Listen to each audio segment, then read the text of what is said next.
Hello बच्चों, तो आप प्रश्न को देखते हैं। तो बच्चों देखो यहाँ पर बिंदु ए जिसके निर्देशांक -5, -1 है और बिंदु बी के निर्देशांक 0, 4 है। तो इन बिंदु युग्मों के बीच की दूरी हमें ज्ञात करना है। तो दिए गए प्रश्न की मुख्य अवधारणा की बात करें तो बच्चों देखो यहाँ पर दो बिंदुओं ए के निर्देशांक x1, y1 तथा b के निर्देशांक x2, y2 है। तो इसके बीच की दूरी हमें ज्ञात करने के लिए बच्चों देखो सूत्र का प्रयोग करना होता है, जिसे हम दूरी सूत्र कहते हैं। तो ए बी बराबर क्या हो जाएगा, तो वर्गमूल x2 - x1 का स्क्वायर प्लस y2 - y1 का स्क्वायर। तो दिए गए प्रश्न को बच्चों इस मुख्य अवधारणा की सहायता से हम हल करेंगे। बच्चों देखो यहाँ पर हमें ए बिंदु के निर्देशांक क्या दे रखे हैं, तो बच्चों देखो यहाँ पर -5, -1। इसी प्रकार बच्चों बिंदु बी के निर्देशांक हमें दे रखे हैं 0, 4। ठीक है, तो यहाँ से बच्चों हम x1 की बात करें तो x1 क्या है, तो -5। बच्चों देखो यहाँ पर x2 क्या है, तो 0। इसी प्रकार बच्चों y1 क्या है, तो -1 तथा y2 क्या है, तो बच्चों देखो यहाँ पर 4।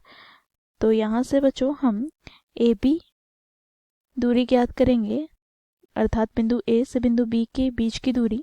तो यहाँ पर बच्चों हम दूरी सूत्र का प्रयोग कर रहे हैं। ठीक है, तो दूरी सूत्र से हम जानते हैं ए बी बराबर क्या हो जाएगा, तो देखो यहाँ पर वर्गमूल x2 - x1 का whole square plus y2 - y1 का होल स्क्वायर।